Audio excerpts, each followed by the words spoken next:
Yes sir.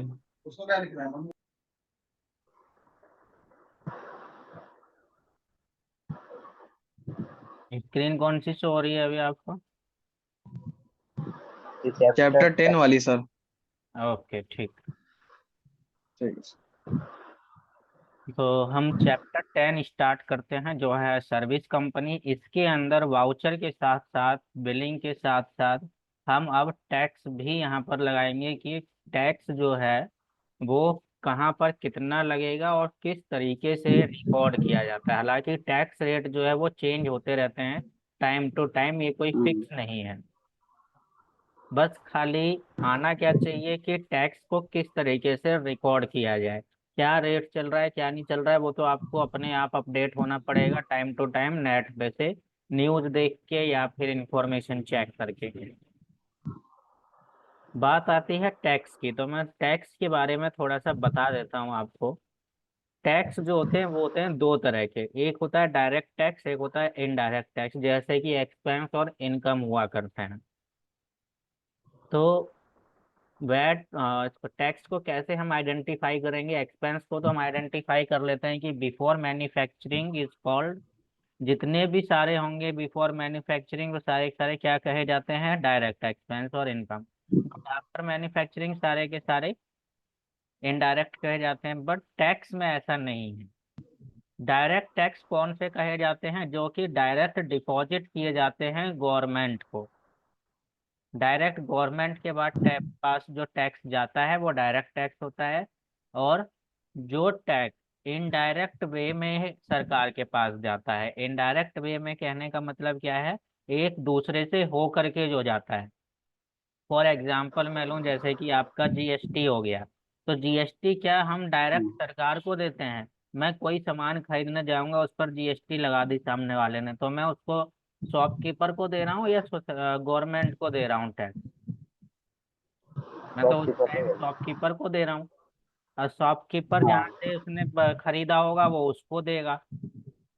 तो लेकिन एक जगह कहीं पर जाके एक लास्ट ऐसा होगा कि वो गवर्नमेंट को देगा, यानी कि वो रिटर्न फाइल करेगा, जीएसटी रिटर्न। लेकिन कुछ टैक्सेस ऐसे होते हैं जो डायरेक्ट गवर्नमेंट को जमा होते हैं, जिसमें कि एक सबसे बड़ा एग्जांपल है इनकम टैक्स।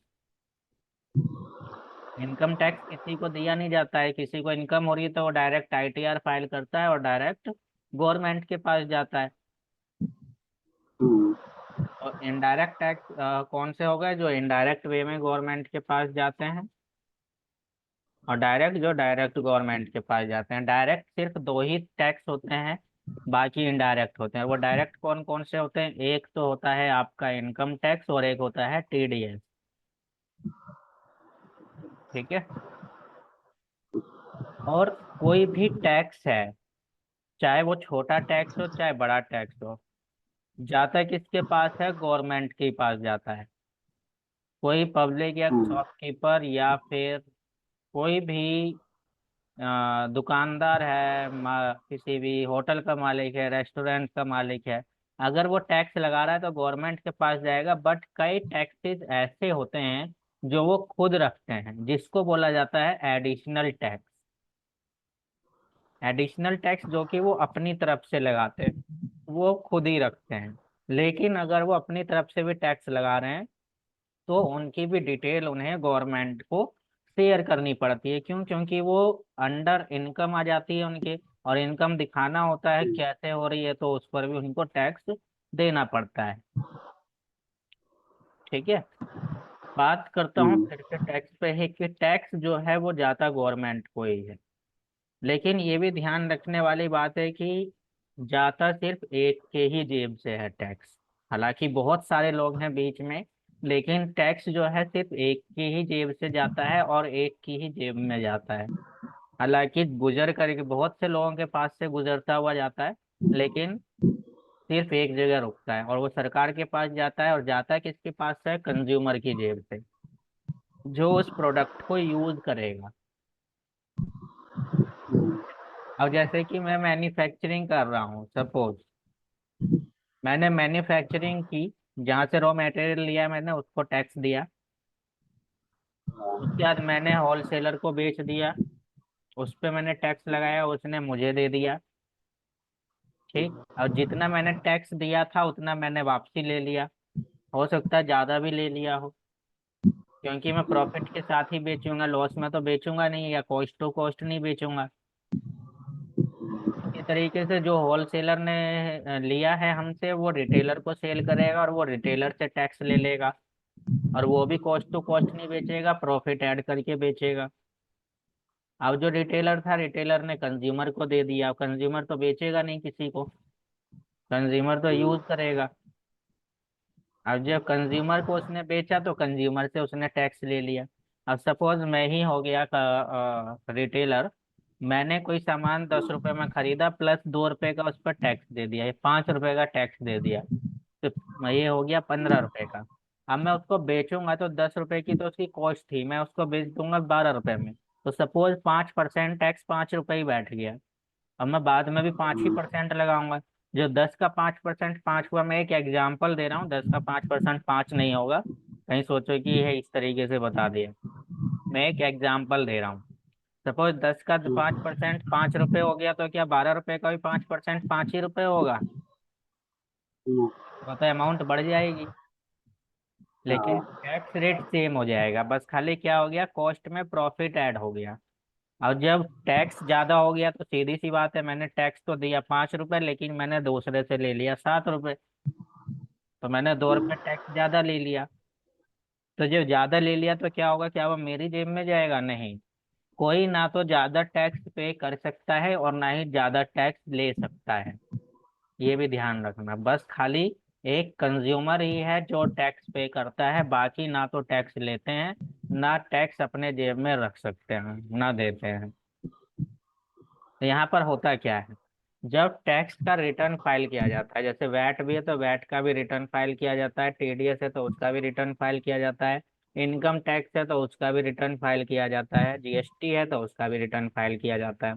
अब उसमें सारी डिटेल चढ़ाई जाती है कि आपने क्या परचेज किया, क्या सेल किया, उस पर कितना टैक्स आपने दिया और कितना लिया, सारी डिटेल होगी। Outward supply, inward supply. अब जब आपने टैक्स ज्यादा दे दिया है और आपने टैक्स कम लिया है, तो वो उसी में पता लग जाएगा। तो उस कंडीशन में क्या होगा, गवर्नमेंट आपको वो टैक्स रिफंड कर देती है, वापस कर देती है, अगर आपने टैक्स ज्यादा दिया है तो। अगर आपने कम दिया है, ज्यादा लिया है, तो आपको टैक्स पे करना पड़ेगा गवर्नमेंट को। ठीक है। वैसे ज्यादातर क्या होता है कि रिटेलर या फिर जो भी है सेलर है, वो ज्यादातर 99% यही होता है कि वो टैक्स ज्यादा लेते हैं, क्योंकि वो कोई भी सामान सेल करेंगे तो प्रॉफिट में ही सेल करेंगे, लॉस में कोई नहीं करता। 1% ऐसा होता है कि वो लॉस में सेल करें, किस कंडीशन में, कि जब उसके प्राइस डाउन हो जाए, उसमें उन्होंने जब परचेज किया होगा जब प्राइस हाई होगा, लेकिन जब वो सेल करें तो लो हो जाए। ऐसा होता है, क्योंकि कई चीजों पे होते रहता है उतार चढ़ाव प्राइस में, है ना। तो टैक्स पता लग गया, ना तो किसी के जेब से जा सकता है, ना ही वो ज्यादा ले सकते हैं। सिर्फ कंज्यूमर की जेब से ही टैक्स जाता है, और किसी के भी जेब से नहीं। ठीक है। अगर ज्यादा दे दिया है टैक्स तो गवर्नमेंट से वापस ले लेते हैं, और अगर कम दिया है तो गवर्नमेंट को देना पड़ेगा। जब रिटर्न फाइल करते हैं तो वहीं से अकाउंट में रिफंड आ जाते हैं पैसे। ठीक है। टैक्स के बारे में और कोई तो अभी डाउट नहीं है जितना भी मैंने बताया है? No sir. एक होता है सेस। सेस सुना है कभी? CSS, cess. No sir. एक टैक्स होता है, एक सेस होता है, दोनों में डिफरेंस है, लेकिन दोनों को एक ही समझ लिया जाता है, बट ऐसा होता नहीं है। टैक्स जो होता है वो भी गवर्नमेंट को जाता है, सेस जो है वो भी गवर्नमेंट को जाता है, बट ऐसा जरूरी नहीं है कि सेस गवर्नमेंट को जाए, बट टैक्स कंपलसरी है कि वो गवर्नमेंट को ही दिया जाएगा। टैक्स का पैसा जो होता है गवर्नमेंट के पास जाता है, गवर्नमेंट उसको किस चीज में इन्वेस्ट कर रही है उससे हमें कोई लेना देना नहीं। हो सकता है कि हमसे टैक्स का पैसा लिया हो, उन्होंने अपने एडवर्टाइजमेंट में एक्सपेंस कर दिया हो, हो सकता है उन्होंने रोड कंस्ट्रक्शन में एक्सपेंस कर दिया हो सकता है उन्होंने लोगों के पेंशन पे खर्च कर दिया हो, है ना। तो वो कहीं भी खर्च कर सकते हैं टैक्स का पैसा। बट जो सेस होता है, सेस को कहीं भी खर्च नहीं किया जा सकता है, कहीं भी इन्वेस्ट नहीं किया जा सकता है। बस खाली ध्यान ये रखना है कि सेस जिस भी नाम से लिया जा रहा है उसको वहीं पर ही इन्वेस्ट करा जाएगा, वहीं पर ही खर्च किया जाएगा। और जैसे एग्जाम्पल के लिए मैं बात करूं कि सेस लिया क्यों जाता है, सेस लिया जाता है एक तरह से लोगों की सुविधा के लिए, यानी कि एक तरह से फंड होता है लोगों की सुविधा के लिए, पैसे इकट्ठे करना, मजबूर आदमियों की हेल्प के लिए इकट्ठा करना। जैसे कि कहीं पर बाढ़ आ जाए, बाढ़ पीड़ित लोगों की हेल्प करनी है तो फ्लड टैक्स के नाम से हम पैसा ले लेते हैं लोगों से। कोई एक दे रहा है, कोई दो दे रहा है, कोई 50 भी देता है, कोई 100 भी दे देता है, तो वो सेस हो गया। एजुकेशन सेस हो गया, कुछ गरीब बच्चे नहीं पढ़ पाते हैं, एजुकेशन के नाम से ले लिया, तो उन बच्चों को पढ़ाने में हमने पैसा लगा दिया वो वाला। तो एक तरह से क्या होता है, ये फंड होता है। और ये जरूरी नहीं है कि गवर्नमेंट को जाए, मैंने जैसा कि बताया, आप उसको जिस नाम से ले रहे हो आप वहां पर भी दे सकते हो, और टैक्स और गवर्नमेंट को भी दे सकते हो।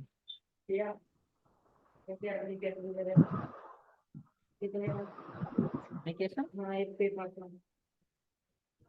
एप्लीकेशन थोड़ी है भाई, वो पेपर है।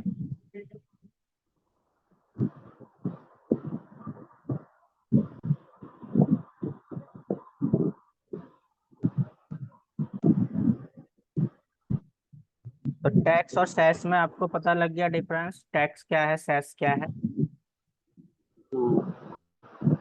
तो अब आगे बढ़ते हैं हम टैक्स पे, जिसमें कि सबसे पहला है वैट।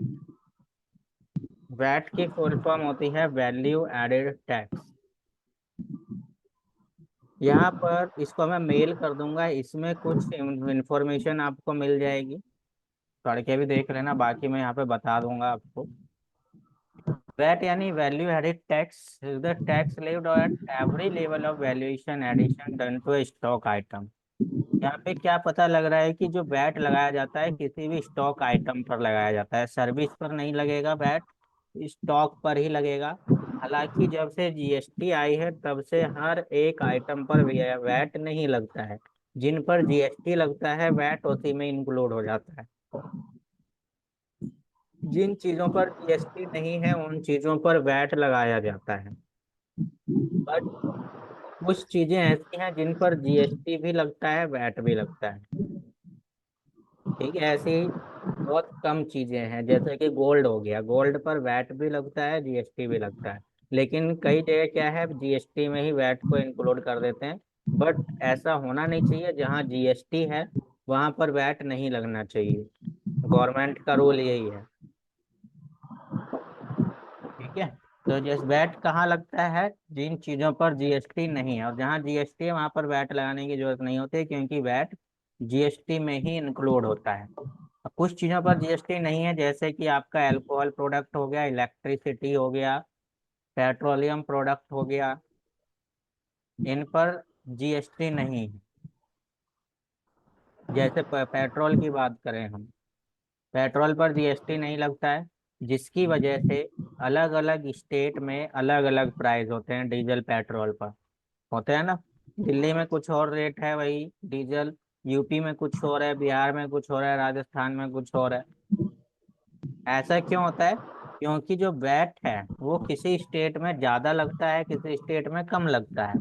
और जो वैट है वो सेंट्रल टैक्स नहीं होता है, ये स्टेटेबल टैक्स होता है। ये स्टेट गवर्नमेंट टैक्स लगाती है, सेंट्रल गवर्नमेंट वैट का यूज नहीं करती है। जो जीएसटी है वो सेंट्रल है। ठीक है,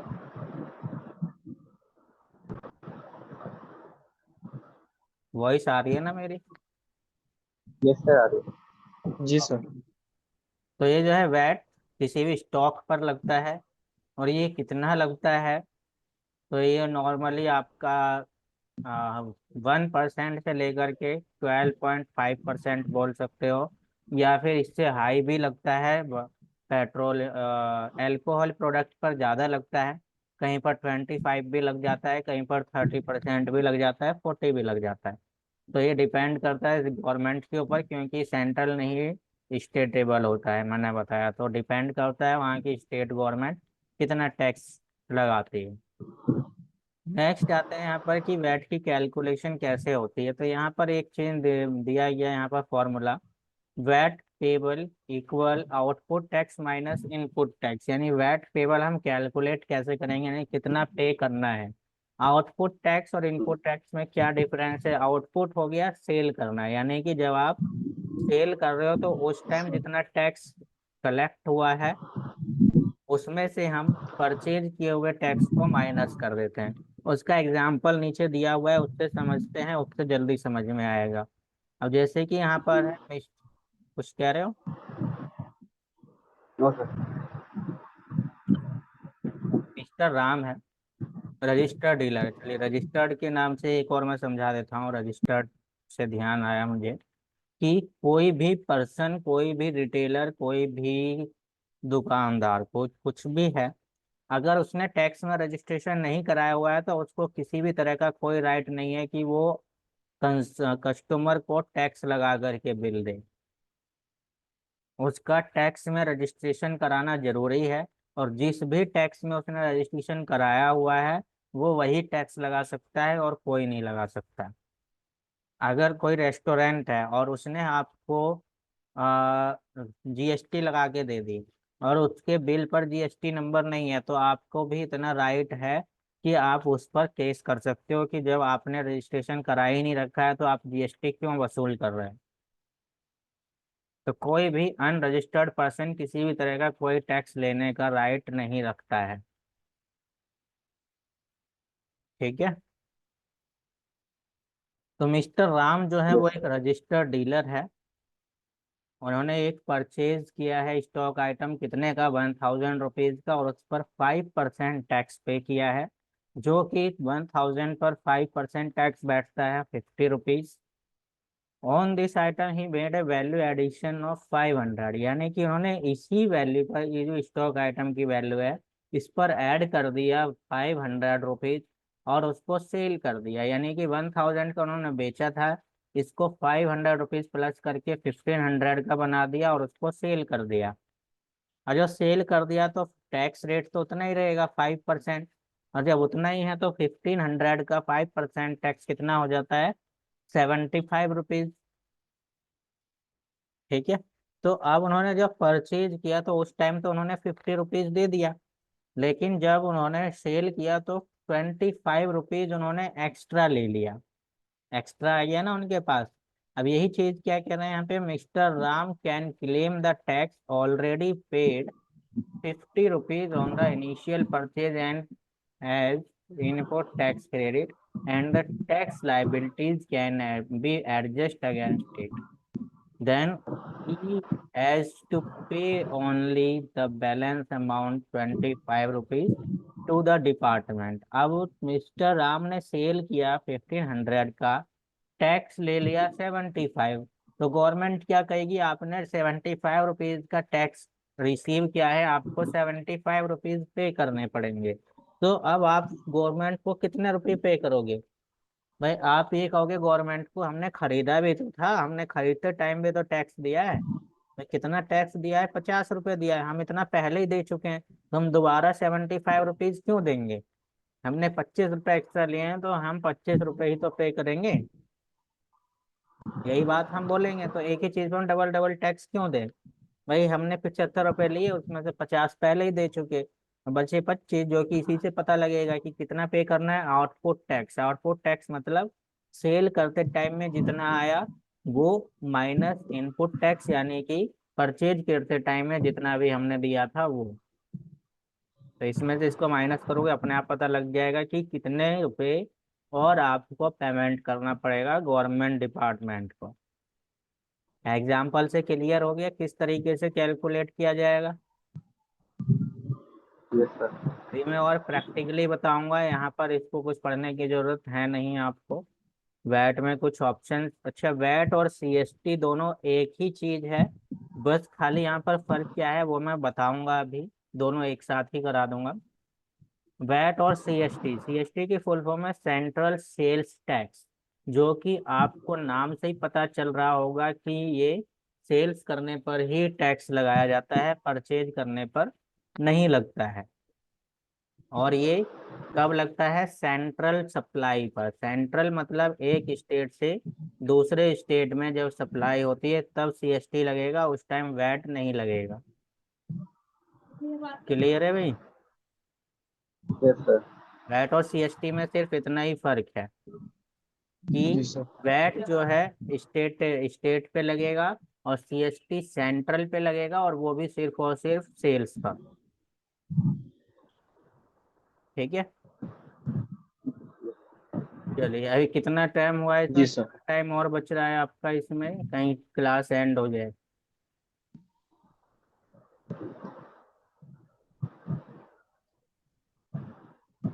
चलिए मैं अभी थोड़ी देर में क्लास इसको ज्वाइन करता हूँ, है ना? जी सर।